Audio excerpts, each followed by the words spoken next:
नमस्कार और स्वागत है हिंदी ऑडियो बुक पर। यहाँ हम शब्दों को आवाज़ देते हैं और कहानियों को जिंदा करते हैं। आज की ऑडियो बुक शुरू करने से पहले अगर आपने अभी तक सब्सक्राइब नहीं किया है तो जुड़िए हमारे इस सफ़र के साथ। उस रेत को जो घर नहीं बनाती। दरवाज़ा किसी ने ठकाया। ऑफिस जाने को तैयार हो रही थी, इसलिए किसी का आना खल गया। कपड़े भी तो ठीक से नहीं पहन पाई थी। ऑफिस जाने की व्यस्तता और असमय आगंतुक के कारण मन क्षुब्ध हो आया था। दरवाजे पर चपरासी था, उसने बताया कि मेम साहब याद कर रही हैं। मेम साहब यानी श्रीमती डेविड, युवा महिला संघ की सेक्रेटरी। मन में खींच भर रही थी कि ऑफिस जाने के वक्त ही बुलाने की जरूरत क्यों पड़ गई। जैसे तैसे कपड़े पहने और नीचे आई। मेज के पीछे से चश्मे में छिपी हुई आंखें उठाए बिना उन्होंने कहा, बैठिए। देखिए मैडम, मुझे ऑफिस जाना है। आप शाम को बात नहीं कर सकती। मैंने धीरज संभालते हुए कहा, बात यह है कि मुझे ज़्यादा कुछ तो कहना नहीं है और शाम तक हो जाएगी देर। अपनी आवाज़ को और मीठा बनाते हुए उन्होंने कहा, माय डियर चाइल्ड, बुरा मत मानना। इस संघ के भवन में तो केवल कुंवारी या विधवा लड़कियां ही रह सकती हैं। इसके सिवा दूसरे के लिए हमारे यहाँ रहने की कोई व्यवस्था नहीं है। वैसे तुम चिंता मत करो, महीने 2 महीने जब तक कोई अन्य व्यवस्था नहीं हो जाती तुम यहीं रहो। लेकिन मैडम, जब मैंने यहाँ प्रवेश लिया था मैंने इस बात को छुपाया नहीं था, और फिर अब तो मुकदमा भी शुरू हो चुका है। पिछले 5 साल से तो मैं बिल्कुल अकेली रह रही हूँ।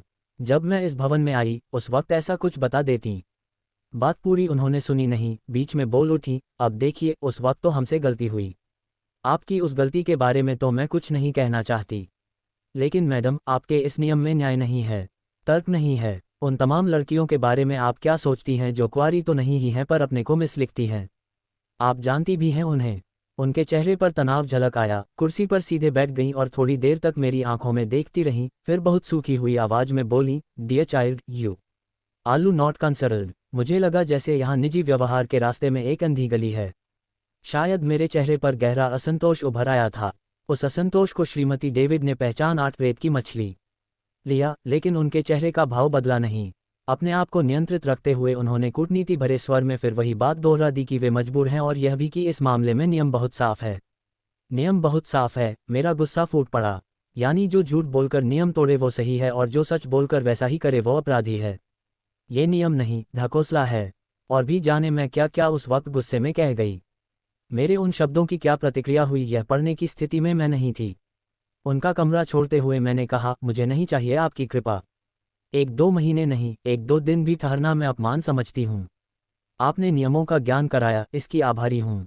ऑफिस जाने के लिए तैयार हुई थी, लेकिन अंतस्तल अस्तव्यस्त हो उठा था। मन इतना ज़्यादा उद्विग्न हो गया था कि ऑफिस जाने की इच्छा नहीं हुई। तेजी से अपने कमरे में लौटी और जो चीज़ हाथ आई उसे उठाकर बिस्तर पर पटकती चली गई। बिस्तर के ऊपर और आसपास फर्श पर चीज़ें बुरी तरह बिखर गईं। सच तो यह है कि क्षोभ की अभिव्यक्ति के सिवा ये भवन छोड़ने की तैयारी भी करनी है, यह मैं भूल गई। उधर गए बिस्तर के सिरे से एक नन्हा सा रुपहला फ्रेम चमक रहा था। फ्रेम के बीच में दिखाई देते काले सफ़ेद धब्बों के बीच अचानक एक कोमल चेहरा उभर आया। उस कोमल आकृति के उभरते ही जैसे खौलता हुआ क्षोभ धीरे धीरे बैठने लगा। क्षुब्ध मन आर्द्र हो आया, आंखों की कोर भी गीली हो आई। साहस नहीं हुआ कि रुपहले फ्रेम में मढ़ी हुई एक बोले चेहरे की वह तस्वीर हाथ में उठा लूं। क्षोभ का वह उबाल थम गया था, इसलिए धीरे धीरे बिखरा हुआ सामान एकत्र करती रही। लेकिन ऐसा लगा कि जैसे जैसे मैं सामान इकट्ठा करती जाती हूँ मन की गांठें बिखरती जाती है, जैसे एक कसी हुई रस्सी जिसका एक एक तार बिखरता जा रहा हो। एक चीज़ के साथ जुड़ी किसी दूसरी चीज़ के अलग होते ही सब कुछ बिखरने लगा, सब कुछ टूटने लगा। परित्यक्ता केवल इसी एक शब्द के साथ बिखराव और टूटन की लंबी श्रृंखला जुड़ी हुई है। टूटन के इस अछोर क्रम में आज युवा महिला संघ के भवन से यह अलगाव भी स्वीकार करना होगा। दूसरा उपाय नहीं। निरंतर अपने आप से लड़ती हुई अब मैं यहाँ पर यह छोटी सी लड़ाई छेड़ दूं, यह नहीं होगा। हाथ एक निश्चित दृढ़ता के साथ काम करने लगे। थोड़ी देर में संघर्ष के जीवन से धड़कते हुए उस कमरे में निष्प्रभ वातावरण उतर आया। सामान अधिक नहीं था, उसे सावधानी से इकट्ठा करने के बाद मैं नीचे आई। फ़ोन श्रीमती डेविड के ही कमरे में था। एक क्षण ठिठकने के बाद बिना उनकी ओर देखे मैं फ़ोन की ओर बढ़ गई। उन्होंने भी संभवतः मेरी ओर नहीं देखा। कुमुद फ़ोन पर ही मिल गई। मैंने कहा कि उसे तुरंत यहाँ युवा महिला संघ पहुँचना होगा। कुमुद को आने में कोई 20 मिनट से ज़्यादा नहीं लगा होगा, लेकिन मुझे ऐसा अनुभव हुआ जैसे एक युग बीत गया हो। अभी वह टैक्सी से उतरी ही थी कि लपक कर मैं उसके पास पहुँच गई। मैंने कहा कि वह टैक्सी अभी जाने न दे। कुमुद कुछ पूछे कि इससे पहले मैं झपटती हुई अपने कमरे की तरफ बढ़ गई। सामान नौकर के बजाय खुद उठाकर किसी तरह लड़खड़ाती हुई टैक्सी के पास आई। कुमुद परेशान हो आई। मैंने उससे सिर्फ इतना ही कहा, घर चलो, वहीं सब कुछ बता दूंगी। छोटी सी कोठरी कहा जा सकता है उसे, एक बड़ी कोठरी के सर्वेंट क्वार्टर की मामूली सी कोठरी। अवसर दूसरा होता तो शायद मन से निकलता कि महलों से झोपड़ी में आ गईं, लेकिन कुछ सोच न सकी। कुमुद की सहानुभूति से वह कोठरी बिना सजावट के ही सजाई थी, लेकिन फिर भी मन बहुत उद्विग्न होकर भटकने लगा। सामान खोलकर रखते हुए बार बार बरसों पहले का अपना वह घर स्मृति को छू जाता था, जिसे कभी मैंने और शोभन ने बड़े यत्न से गुलाब, पंसुतिया और नीलकमल उगा उगाकर अपने हाथों सजाया था। उसमें कैक्टस पर लताएं चढ़ा दी थीं। वह सुंदर सा घरौंदा था जिसे बड़े प्यार से सजाया था। वह घर सादा था लेकिन सुख से फूलता था। कहाँ होगा, कैसा होगा उस घर का सुख सौरभ? डाल से गिरे किसी पत्ते की तरह बरसों में भटकी हूँ, और आज अगर कुमुद का स्नेह मुझे अटका न लेता तो किस अतल में ठहरना होता यह नहीं जानती। सहारा और साया, उसने कहा था कि वह जीवन भर मेरे लिए खड़ा रहेगा, मुझे छाया देगा। स्मृति के स्पर्श से मैं सिहर उठी, जैसे कोई किसी कटे हुए अन्न के तंतु छूकर हरे कर गया हो। बरसों के भटकाव के बाद कुमुद के स्नेह की इस अंजुरी में ठहरकर मैं जैसे मोहाविष्ट हो आई। डूब डूब जाने लगी, झूठी वितृष्णाओं से चमकती हुई दूर तक फैली रेत और रेत में उभरते झूठे साए। शायद अनहोनी घट जाए, शायद आज शाम मुझे कोई लिवाने चला आए, शायद ये विवश चरण उसके दरवाजे तक जाकर ठहर जाएं। शायद इलाहाबाद में अतरसुइया की बड़ी सड़क के किनारे का एक नीला मकान। बालकनी में जूही से लतर को गालों से छूती हुई खड़ी होती हूँ तो धूप आंख से टकराने लगती है। लतर की शीतल गंध हमारे नीले कमरे में धीरे धीरे नाचती है, उस नीले कमरे में जहाँ रूठी हुई यक्षप्रिया को उसका प्रियतम मनाता है। यक्षप्रिया घंटों उस बालकनी में खड़ी होकर उन जाने आने वालों को देखती जिनमें से एक उसका अपना प्यार भी होगा। बालकनी से मकान के ठीक सामने दिखता है बड़े आंगन वाला लिपापुता लेकिन सूना और उदास घर। खपरेल वाले उस उदास घर की दीवारों के बीच 1.10 रेत की मछली। उदास औरत रहती है, विधवा औरत, रमन की विधवा भाभी। अक्सर देखा है कि रमन इस बालकनी की तरफ एकटक देखता है। शायद उस वक्त भी देखता है जब मैं शोभन के साथ घूमने जाती हूँ। पिता और बड़े भाई की अकस्मात मृत्यु के बाद घर का शायद वह एकमात्र सहारा था। बचपन में शोभन के साथ खेला था और कुछ दिनों पढ़ा भी था, लेकिन हाई स्कूल के बाद ही पढ़ाई छोड़कर उसे नौकरी करनी पड़ गई। आकांक्षाओं की राख की ढेरी सी विधवा युवती भाभी और परिस्थितियों से विपन्न रमन का वह उदास घर पास पड़ोस की जिज्ञासा का केंद्र रहा है। जाने कितनी कल्पनाएं और कहानियां उन दोनों के साथ जुड़ गई थीं, लेकिन रमन के सामने भी उपाय दूसरा नहीं था। विधवा भाभी एक ऐसा सत्य थी कि जिसे वह अपने कंधे से उतार नहीं सकता था। भाभी के जीवन से बंधे अपने भविष्य के साथ ही साथ रमन शायद ये भी देखता था कि उसके सामने नीले घर में जो जीवन है, जो रस है, वह उसे झंझोड़ता है। कुंठाओं की मार से वह तिलमिला उठा, अंदर ही अंदर एक विकृत विद्रोह से भर उठा। कभी कभी वह दिखता तो उसकी आंखों को देखकर एक अजीब सिहरन महसूस होती, कभी कभी उलझन होने लगती, मैं यहाँ हूँ या नहीं। वह एकटक लगातार घंटों किसी मूर्ति की तरह खड़ा हुआ बालकनी की तरफ घूरता रहता। उलझन से भरकर मैं बालकनी से अलग हट जाती तो कभी कभी अजीब आवाज़ें सुनाई पड़ने लगीं। ऐसा लगता जैसे प्रेत आत्माएं कहीं लड़ रही हों। रमन ऊंची आवाज़ में अपनी भाभी से लड़ता था। कभी कभी ऐसा लगता जैसे भाग दौड़ भी हो रही है। पड़ोस के लोग कहते कि वो अपनी भाभी को पीटता भी है। जूही के फूलों और गुलाबों पर उतरती जाती ऋतुओं के साथ 2 बरस हवा से बीत गए। प्रेत आत्माओं की वह आवाज़ जूही और पंसुतिया के फूलों के साथ जैसे कांटों की तरह अनिवार्य हो गई थी। उस अस्वाभाविक और किसी हद तक मनहूस के प्रति मन सहज हो आया था। शायद एक जगह अंतस्तल में करुणा भी उभर आई थी। उसकी नियति के प्रति दयार्द न होना शायद अमानवीय होता। कैसा संयोग था, और वह शायद संयोग ही उसकी इस नियति का कारण भी था कि आज वह युवक एक प्रेतात्मा की तरह बेचैन हो उठा था। शोभन का बचपन का दोस्त था रमन, साथ साथ खेला था और साथ साथ पढ़ा था। पिता और बड़े भाई की मृत्यु के बाद उसकी कच्ची उम्र में ही परिवार का बोझ उस पर आ गया था।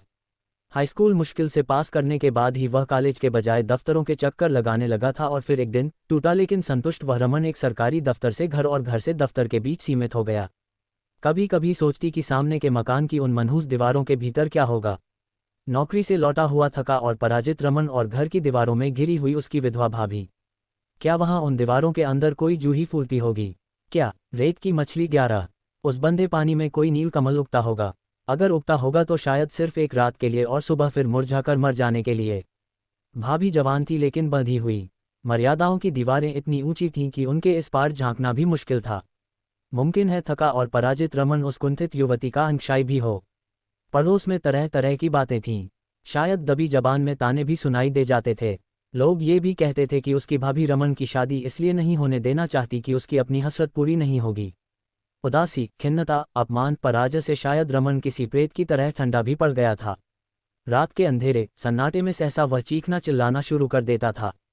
जो भी चीजें हाथ में आती थीं, उठाता, फेंकता और तोड़ता था और भाभी को गालियां देता। भाभी के रोने की मनहूस आवाज बालकनी से तैरकर अंदर आती तो इनकी बाहों में भी एक विवश कंपन दौड़ जाता। मैं भी सिहर उठती सर्दी की खामोश सहमी अंधियारी रात में घरों की कियां खुल जाती और गर्म कपड़े लपेटकर लोग बाहर झांकने लगते। रमन चीखने लगता और चौंकते चीखते उसकी आवाज भर्रा जाती और जैसे क्रोध से फटता हुआ कहता जाता, ये शोभन, इस शोभन को भी मैं जिंदा नहीं छोड़ूंगा, छुरा मार दूंगा। कभी कभी उसके स्वर में लाचारी होती थी। वह रोता था और इस बात की कसम खाता था कि वह पढ़ेगा, बड़ा अफसर बनेगा और शोभन की तरह किसी सुंदर लड़की से शादी करके घर बसाएगा। कुछ दिनों बाद एक दिन शोभन ने बताया कि रमन ने यूनिवर्सिटी जाना शुरू कर दिया है। लेकिन ये सत्य बहुत सुखद साबित नहीं हुआ। एक दिन मैंने देखा यूनिवर्सिटी जाते वक्त मेरे पीछे पीछे वह चला आ रहा है। मैं अस्थिर हो उठी, लेकिन फिर मैंने अपने आप को संभाल लिया। अगले दिन फिर उसी तरह रिक्शे का पीछा करता हुआ रमन दिखा। मुझे खींच हुई और फिर वह क्रम लगातार चलता रहा। कभी कभी ऐसा लगता कि वह साइकिल पर पीछे पीछे आते वक्त कुछ बुदबुदाता है और कभी कभी गुस्से से तमतमा भी उठता है। उसका आतंक जब सीमा से बाहर हो गया तो एक दिन मैंने चुपचाप अपनी सास से सब कुछ बता दिया।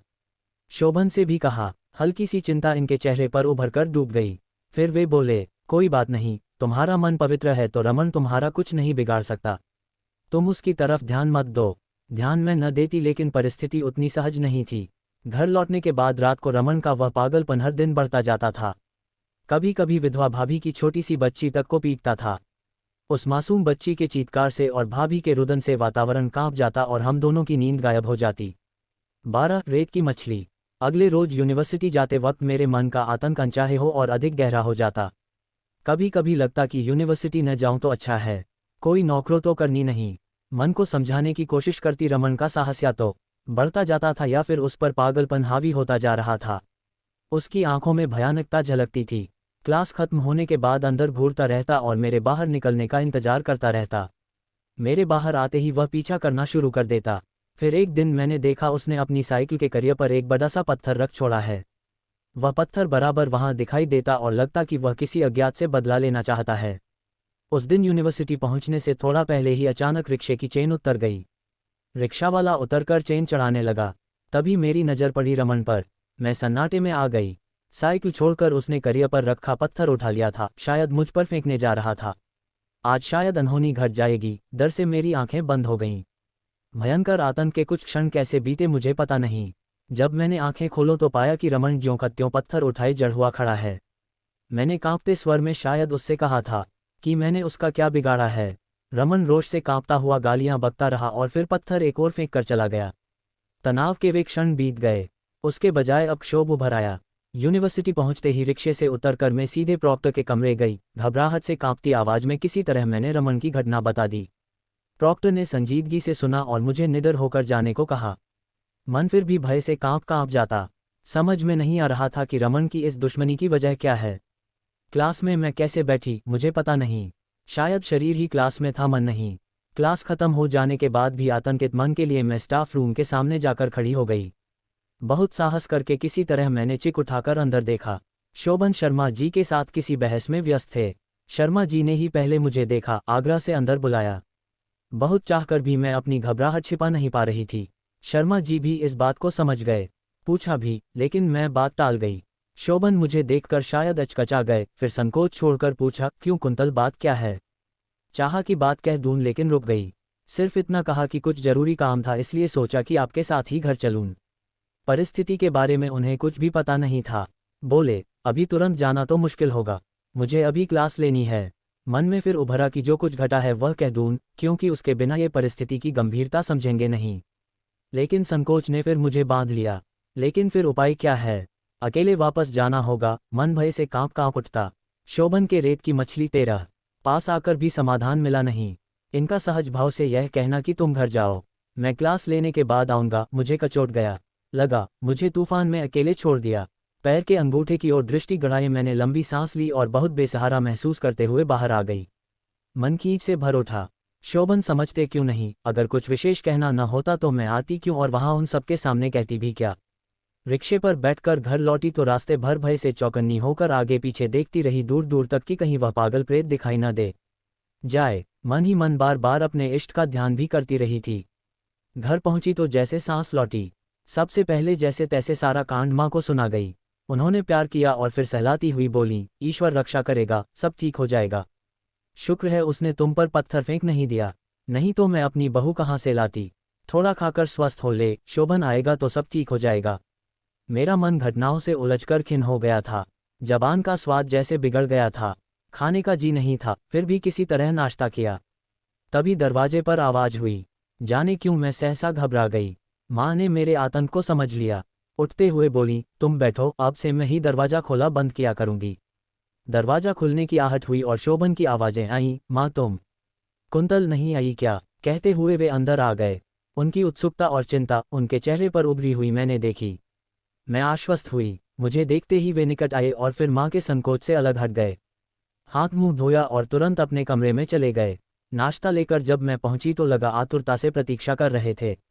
हाथ से नाश्ते का सामान लेकर जल्दी से एक तरफ रखा और बाहें पकड़कर खींचते हुए बोले, क्या बात थी, आज स्टाफ रूम में कैसे आ गईं? चेहरे में झांकते हुए, किसी सीमा तक मुग्ध आंखों से देखते हुए उन्होंने कहा, विभाग में लोग तुम्हारी बड़ी तारीफ कर रहे थे। बल्कि मैंने जब तुम्हें अकेले भेज दिया तो शर्मा जी बरस ही पड़े। उन्होंने कहा कि वह तो संकोच कर रही होगी। पता नहीं कौन सा काम था, तुम्हें सुनना तो चाहिए था। वैसे सच बताऊं कुंतो, तुम्हारा स्वर सुनने के लिए ही तो जीता हूं। बाद में तो मुझे भी लगा कि भूल हुई। तुम्हारे जाने के बाद तो जी भी उखड़ गया था। पता नहीं क्यों कुछ आशंकाएं भी मन में तैरने लगीं। मेरे कंधों को भींचकर जैसे उन्होंने आशंका का शमन कर लिया, फिर कान के पास ओट लाकर धीरे से बोले, कहीं चलना था। उन क्षणों की मधुरता को सहसा तोड़ने का साहस मुझे भी नहीं हुआ। पहली बार मैं बात टाल गई। बोली, कुछ भी तो नहीं है, आप पहले नाश्ता कीजिए।